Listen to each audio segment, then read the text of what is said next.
और चलिए अब आपको सुनाते हैं प्रधानमंत्री नरेंद्र मोदी की मन की बात का 124वां एपिसोड। एक बार फिर बात होगी देश की सफलताओं की, देशवासियों की उपलब्धियों की। पिछले कुछ हफ्तों में स्पोर्ट्स हो, साइंस हो या संस्कृति, बहुत कुछ ऐसा हुआ है जिस पर हर भारतवासी को गर्व है।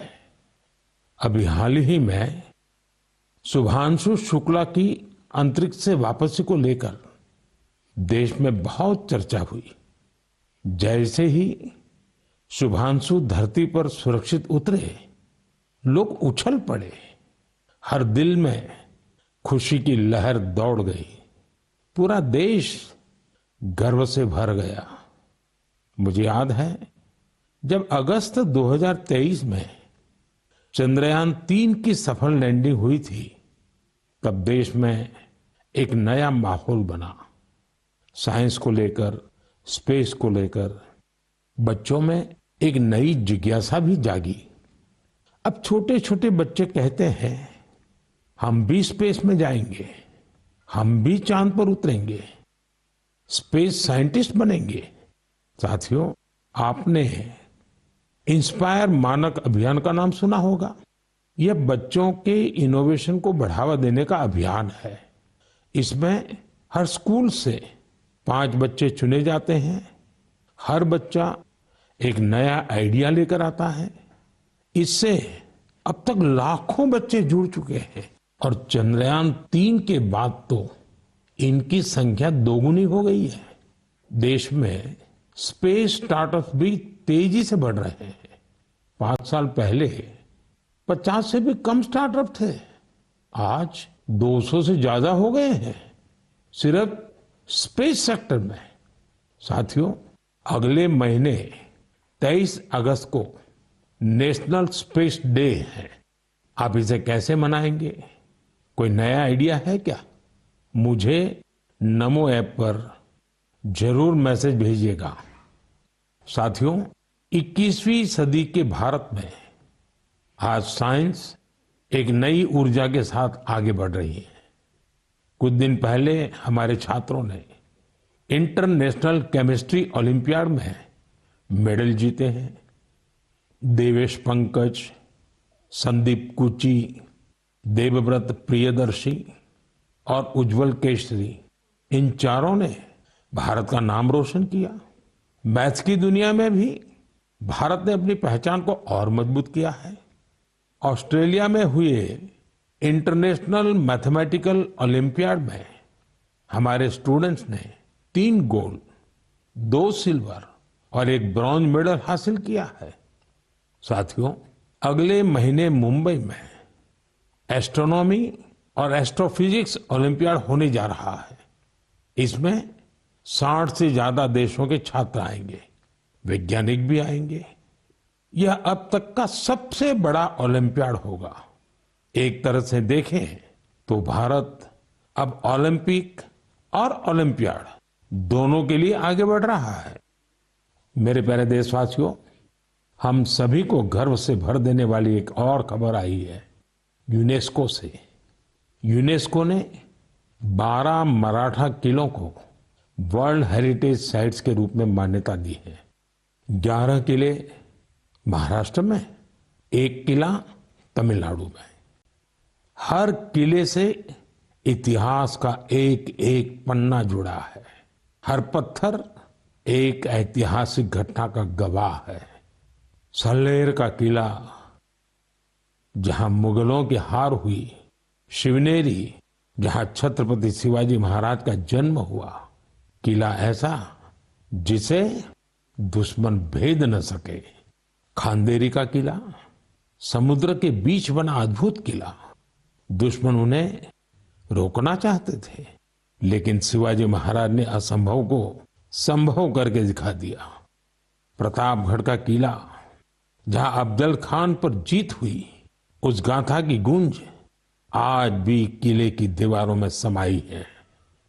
विजय दुर्ग, जिसमें गुप्त सुरंगें थी, छत्रपति शिवाजी महाराज की दूरदर्शिता का प्रमाण इस किले में मिलता है। मैंने कुछ साल पहले रायगढ़ का दौरा किया था।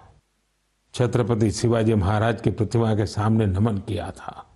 ये अनुभव जीवन भर मेरे साथ रहेगा। साथियों, देश के और हिस्सों में भी ऐसे ही अद्भुत किले हैं जिन्होंने आक्रमण झेले, खराब मौसम की मार झेली, लेकिन आत्मसम्मान को कभी भी झुकने नहीं दिया। राजस्थान का चित्तौड़गढ़ का किला, कुंभलगढ़ किला, रणथंभौर किला, आमेर किला, जैसलमेर का किला तो विश्व प्रसिद्ध है। कर्नाटका में गुलबर्गा का किला भी बहुत बड़ा है। चित्रदुर्ग के किले की विशालता भी आपको कौतूहल से भर देगी कि उस जमाने में किला बना कैसे होगा। साथियों, उत्तर प्रदेश के बांदा में है कालिंजर किला। महमूद गजनवी ने कई बार इस किले पर हमला किया और हर बार असफल रहा। बुंदेलखंड में ऐसे कई किले हैं। ग्वालियर, झांसी, दतिया, अजयगढ़, गढ़कुंडार, चंदेरी, ये किले सिर्फ ईंट पत्थर नहीं है, ये हमारी संस्कृति के प्रतीक है। संस्कार और स्वाभिमान आज भी इन किलों की ऊंची ऊंची दीवारों से झांकते हैं। मैं सभी देशवासियों से आग्रह करता हूं, इन किलों की यात्रा करें, अपने इतिहास को जानें, गौरव महसूस करें। मेरे प्यारे देशवासियों, आप कल्पना कीजिए, बिल्कुल भोर का वक्त, बिहार का मुजफ्फरपुर शहर, तारीख है 11 अगस्त 1908।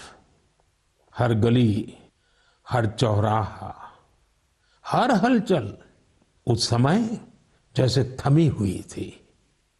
लोगों की आंखों में आंसू थे, लेकिन दिलों में ज्वाला थी।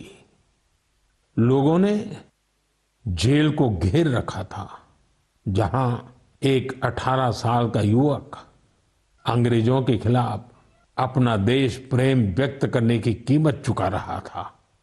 जेल के अंदर अंग्रेज अफसर एक युवा को फांसी देने की तैयारी कर रहे थे। उस युवा के चेहरे पर भय नहीं था, बल्कि गर्व से भरा हुआ था। वो गर्व जो देश के लिए मर मिटने वालों को होता है। वो वीर, वो साहसी युवा थे खुदीराम बोस। सिर्फ 18 साल की उम्र में उन्होंने वो साहस दिखाया जिसने पूरे देश को झकझोर दिया।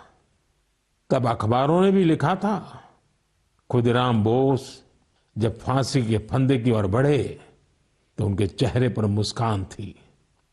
ऐसे ही अनगिनत बलिदानों के बाद, सदियों की तपस्या के बाद हमें आजादी मिली थी।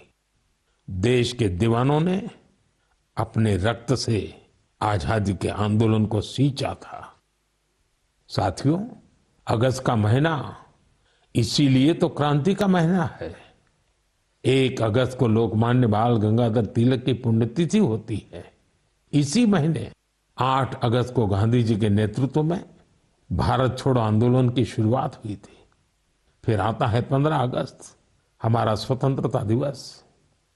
हम अपने स्वतंत्रता सेनानियों को याद करते हैं, उनसे प्रेरणा पाते हैं। लेकिन साथियों, हमारी आजादी के साथ देश के बंटवारे की टीस भी जुड़ी हुई है। इसलिए हम 14 अगस्त को विभाजन विभीषिका स्मृति दिवस के रूप में मनाते हैं। मेरे प्यारे देशवासियों, 7 अगस्त 1905 को एक और क्रांति की शुरुआत हुई थी। स्वदेशी आंदोलन ने स्थानीय उत्पादों और खासकर हैंडलूम को एक नई ऊर्जा दी थी।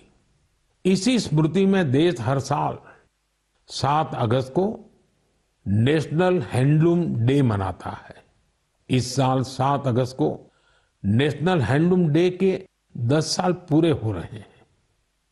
आजादी की लड़ाई के समय जैसे हमारी खादी ने आजादी के आंदोलन को नई ताकत दी थी, वैसे ही आज जब देश विकसित भारत बनने के लिए कदम बढ़ा रहा है, तो टेक्सटाइल सेक्टर देश की ताकत बन रहा है।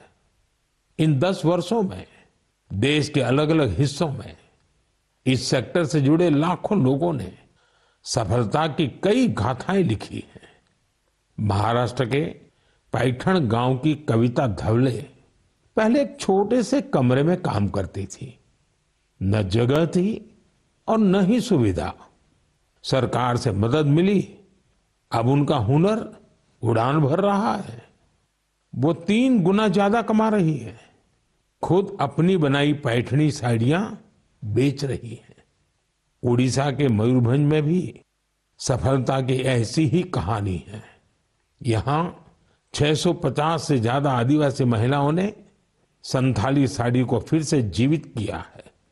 अब ये महिलाएं हर महीने हजारों रुपये कमा रही हैं। ये सिर्फ कपड़ा नहीं बना रही, अपनी पहचान गढ़ रही हैं। बिहार के नालंदा से नवीन कुमार की उपलब्धि भी प्रेरणादायक है। उनका परिवार पीढ़ियों से इस काम से जुड़ा है। लेकिन सबसे अच्छी बात ये कि उनके परिवार ने अब इस फील्ड में आधुनिकता का भी समावेश किया है। अब उनके बच्चे हैंडलूम टेक्नोलॉजी की पढ़ाई कर रहे हैं, बड़े ब्रांड्स में काम कर रहे हैं। ये बदलाव सिर्फ एक परिवार का नहीं है, ये आसपास के अनेक परिवारों को आगे बढ़ा रहा है। साथियों, टेक्सटाइल भारत का सिर्फ एक सेक्टर नहीं है, ये हमारी सांस्कृतिक विविधता की मिसाल है। आज टेक्सटाइल और अपैरल मार्केट बहुत तेजी से बढ़ रहा है और इस विकास की सबसे सुंदर बात यह है कि गांवों की महिलाएं, शहरों के डिजाइनर, बुजुर्ग बुनकर और स्टार्टअप शुरू करने वाले हमारे युवा सब मिलकर इसे आगे बढ़ा रहे हैं। आज भारत में 3000 से ज्यादा टेक्सटाइल स्टार्टअप सक्रिय हैं। कई स्टार्टअप्स ने भारत की हैंडलूम पहचान को ग्लोबल हाइट दी है। साथियों, 2047 के विकसित भारत का रास्ता आत्मनिर्भरता से होकर गुजरता है और आत्मनिर्भर भारत का सबसे बड़ा आधार है वोकल फॉर लोकल। जो चीजें भारत में बनी हो, जिसे बनाने में किसी भारतीय का पसीना बहा हो, वही खरीदे और वही बेचे, ये हमारा संकल्प होना चाहिए। मेरे प्यारे देशवासियों, भारत की विविधता की सबसे खूबसूरत झलक हमारे लोकगीतों और परंपराओं में मिलती है और इसी का हिस्सा होता है हमारे भजन और हमारे कीर्तन। लेकिन क्या आपने कभी सुना है कि कीर्तन के जरिए फॉरेस्ट फायर के प्रति लोगों को जागरूक किया जाए? शायद आपको विश्वास न हो, लेकिन उड़ीसा के क्योंझर जिले में एक अद्भुत कार्य हो रहा है। यहाँ राधा कृष्ण संकीर्तन मंडली नाम की एक टोली है। भक्ति के साथ साथ ये टोली आज पर्यावरण संरक्षण का भी मंत्र जप रही है। इस पहल की प्रेरणा है प्रमिला प्रधान जी। जंगल और पर्यावरण की रक्षा के लिए उन्होंने पारंपरिक गीतों में नए बोल जोड़े, नए संदेश जोड़े। उनकी टोली गांव-गांव गई, गीतों के माध्यम से लोगों को समझाया कि जंगल में लगने वाली आग से कितना नुकसान होता है। ये उदाहरण हमें याद दिलाता है कि हमारी लोक परंपराएं कोई बीते युग की चीज नहीं है। इनमें आज भी समाज को दिशा देने की शक्ति है। मेरे प्यारे देशवासियों, भारत की संस्कृति का बहुत बड़ा आधार हमारे त्योहार और परंपराएं हैं। लेकिन हमारी संस्कृति की जीवंतता का एक और पक्ष है। ये पक्ष है अपने वर्तमान और अपने इतिहास को डॉक्यूमेंट करते रहना। हमारी असली ताकत वो ज्ञान है जिसे सदियों से पांडुलिपियां, मैन्युस्क्रिप्ट के रूप में सहेजा गया है। इन पांडुलिपियों में विज्ञान है, चिकित्सा की पद्धतियां हैं, संगीत है, दर्शन है और सबसे बड़ी बात वो सोच है जो मानवता के भविष्य को उज्जवल बना सकती है। साथियों, ऐसे असाधारण ज्ञान को, इस विरासत को सहेजना हम सबकी जिम्मेदारी है। हमारे देश में हर कालखंड में कुछ ऐसे लोग हुए हैं जिन्होंने इसे अपनी साधना बना लिया। ऐसे ही एक प्रेरणादायक व्यक्तित्व है मणि मारन जी, जो तमिलनाडु के तंजावुर से हैं। उन्हें लगा कि अगर आज की पीढ़ी तमिल पांडुलिपियां पढ़ना नहीं सीखेगी तो आने वाले समय में ये अनमोल धरोहर खो जाएगी। इसलिए उन्होंने शाम को कक्षाएं शुरू की, जहां छात्र, नौकरी पेशा युवा, रिसर्चर सब यहां आकर के सीखने लगे। मणि मारन जी ने लोगों को सिखाया कि तमिल सुवड़ियल यानी पाम लीफ मैन्युस्क्रिप्ट को पढ़ने और समझने की विधि क्या होती है। आज अनेकों प्रयासों से कई छात्र इस विधा में पारंगत हो चुके हैं। कुछ स्टूडेंट्स ने तो इन पांडुलिपियों के आधार पर ट्रेडिशनल मेडिसिन सिस्टम पर रिसर्च भी शुरू कर दी है।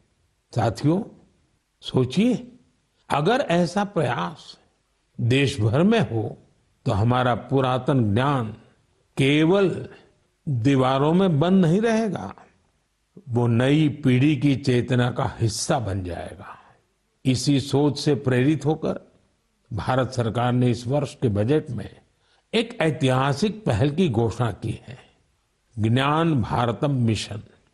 इस मिशन के तहत प्राचीन पांडुलिपियों को डिजिटाइज किया जाएगा, फिर एक नेशनल डिजिटल रिपोजिटरी बनाई जाएगी, जहां दुनिया भर के विद्यार्थी, शोधकर्ता भारत की ज्ञान परंपरा से जुड़ सकेंगे।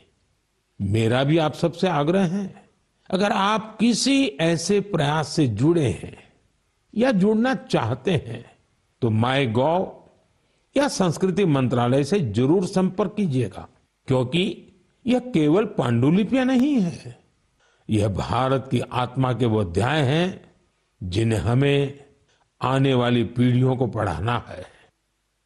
मेरे प्यारे देशवासियों, अगर आपसे पूछा जाए कि आपके आसपास कितनी तरह के पक्षी हैं, चिड़िया है, तो आप क्या कहेंगे? शायद यही कि मुझे तो रोज 5-6 पक्षी दिख ही जाते हैं या चिड़िया दिख ही जाती है। कुछ जानी पहचानी होती हैं, कोई अनजानी, लेकिन ये जानना बहुत दिलचस्प होता है कि हमारे आसपास पक्षियों की कौन कौन सी प्रजातियां रहती हैं। हाल ही में एक ऐसा ही शानदार प्रयास हुआ है। जगह है असम का काजीरंगा नेशनल पार्क। वैसे तो ये इलाका अपने राइनोज, गैंडों के लिए मशहूर है, लेकिन इस बार चर्चा का विषय बना है यहाँ के घास के मैदान और उनमें रहने वाली चिड़िया। यहाँ पहली बार ग्रासलैंड बर्ड सेंसस हुआ है। आप जानकर खुश होंगे, इस सेंसस की वजह से पक्षियों की 40 से ज्यादा प्रजातियों की पहचान हुई है। इनमें कई दुर्लभ पक्षी शामिल हैं। आप सोच रहे होंगे, इतने पक्षी कैसे पहचान में आए? इसमें टेक्नोलॉजी ने कमाल किया। सेंसस करने वाली टीम ने आवाज रिकॉर्ड करने वाले यंत्र लगाए, फिर कंप्यूटर से उन आवाजों का विश्लेषण किया, AI का उपयोग किया। सिर्फ आवाजों से ही पक्षियों की पहचान हो गई, वो भी बिना उन्हें डिस्टर्ब किए। सोचिए, टेक्नोलॉजी और संवेदनशीलता जब एक साथ आते हैं तो प्रकृति को समझना कितना आसान और गहरा हो जाता है। हमें ऐसे प्रयासों को बढ़ावा देना चाहिए ताकि हम अपनी जैव विविधता को पहचान सके और अगली पीढ़ी को भी इसे जोड़ सके। मेरे प्यारे देशवासियों, कभी कभी सबसे बड़ा उजाला वहीं से फूटता है जहां अंधेरे ने सबसे ज्यादा डेरा जमाया हो। ऐसा ही एक उदाहरण है झारखंड के गुमला जिले का। एक समय था जब ये इलाका माओवादी हिंसा के लिए जाना जाता था। बासिया ब्लॉक के गांव वीरान हो रहे थे। लोग डर के साये में जीते थे। रोजगार की कोई संभावना नजर नहीं आती थी। जमीनें खाली पड़ी थी और नौजवान पलायन कर रहे थे। लेकिन फिर बदलाव की एक बहुत ही शांत और धैर्य से भरी हुई शुरुआत हुई। ओम प्रकाश साहू जी नाम के एक युवक ने हिंसा का रास्ता छोड़ दिया। उन्होंने मछली पालन शुरू किया। फिर अपने जैसे कई साथियों को भी इसके लिए प्रेरित किया। उनके इस प्रयास का असर भी हुआ। जो पहले बंदूक थामे हुए थे, अब मछली पकड़ने वाला जाल थाम चुके हैं। साथियों, ओम प्रकाश साहू जी की शुरुआत आसान नहीं थी। विरोध हुआ, धमकियां मिली, लेकिन हौसला नहीं टूटा। जब प्रधानमंत्री मत्स्य संपदा योजना आई तो उन्हें नई ताकत मिली। सरकार से ट्रेनिंग मिली, तालाब बनाने में मदद मिली और देखते देखते गुमला में मत्स्य क्रांति का सूत्रपात हो गया। आज बासिया ब्लॉक के 150 से ज्यादा परिवार मछली पालन से जुड़ चुके हैं।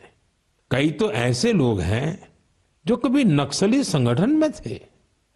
अब वे गांव में ही सम्मान से जीवन जी रहे हैं और दूसरों को रोजगार दे रहे हैं। गुमला की यह यात्रा हमें सिखाती है, अगर रास्ता सही हो और मन में भरोसा हो तो सबसे कठिन परिस्थितियों में भी विकास का दीप जल सकता है। मेरे प्यारे देशवासियों, क्या आप जानते हैं ओलंपिक के बाद सबसे बड़ा खेल आयोजन कौन सा होता है?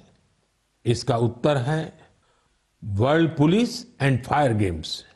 दुनिया भर के पुलिसकर्मी, फायर फाइटर्स, सिक्योरिटी से जुड़े लोग, उनके बीच होने वाला स्पोर्ट्स टूर्नामेंट। इस बार यह टूर्नामेंट अमेरिका में हुआ और इसमें भारत ने इतिहास रच दिया। भारत ने करीब करीब 600 मेडल जीते। 71 देशों में हम टॉप 3 में पहुंचे। उन वर्दीधारियों की मेहनत रंग लाई जो दिन रात देश के लिए खड़े रहते हैं। हमारे ये साथी अब खेल के मैदान में भी झंडा बुलंद कर रहे हैं। मैं सभी खिलाड़ियों और कोचिंग टीम को बधाई देता हूं। वैसे आपके लिए ये भी जानना दिलचस्प होगा कि 2029 में ये गेम्स भारत में होंगे। दुनिया भर से खिलाड़ी हमारे देश आएंगे।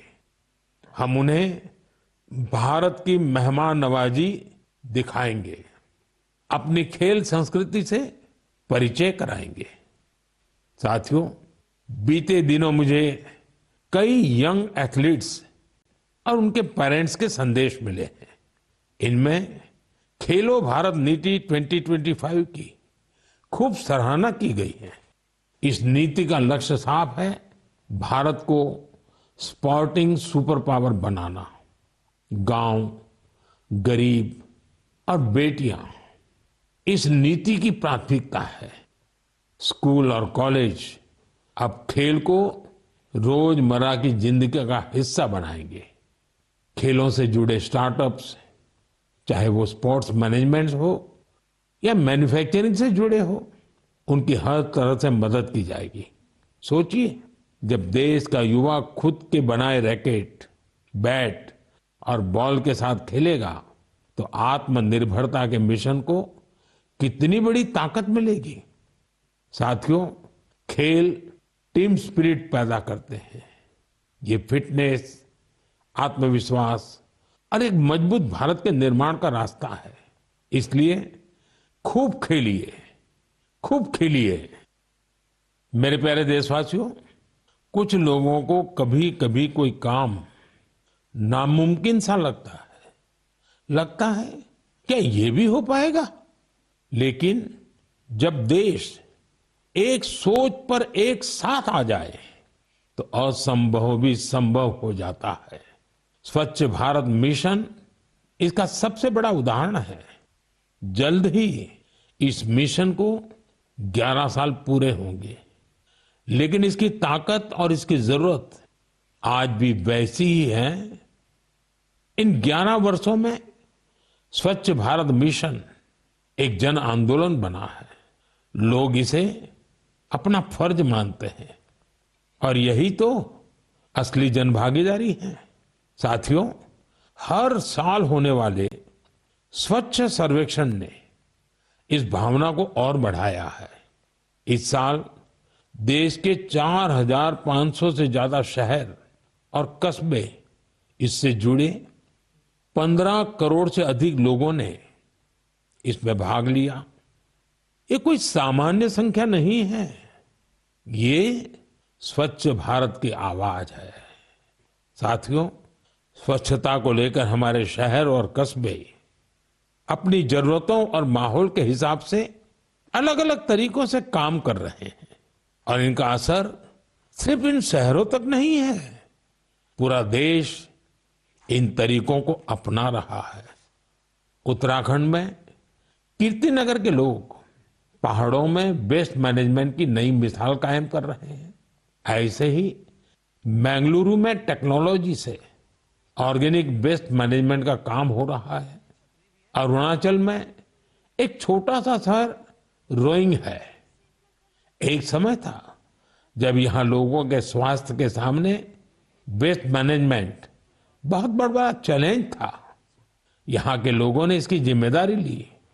ग्रीन रोइंग इनिशिएटिव शुरू हुआ और फिर रिसाइकल वेस्ट से एक पूरा पार्क बना दिया गया। ऐसे ही कराड़ में, विजयवाड़ा में वाटर मैनेजमेंट के कई नए उदाहरण बने हैं। अहमदाबाद में रिवर फ्रंट पर सफाई ने भी सबका ध्यान खींचा है। साथियों, भोपाल की एक टीम का नाम है सकारात्मक सोच। इसमें 200 महिलाएं हैं। ये सिर्फ सफाई नहीं करती, सोच भी बदलती है। एक साथ मिलकर शहर के 17 पार्कों की सफाई करना, कपड़े के थैले बांटना, इनका हर कदम एक संदेश है। ऐसे प्रयासों की वजह से ही भोपाल भी अब स्वच्छ सर्वेक्षण में काफी आगे आ गया है।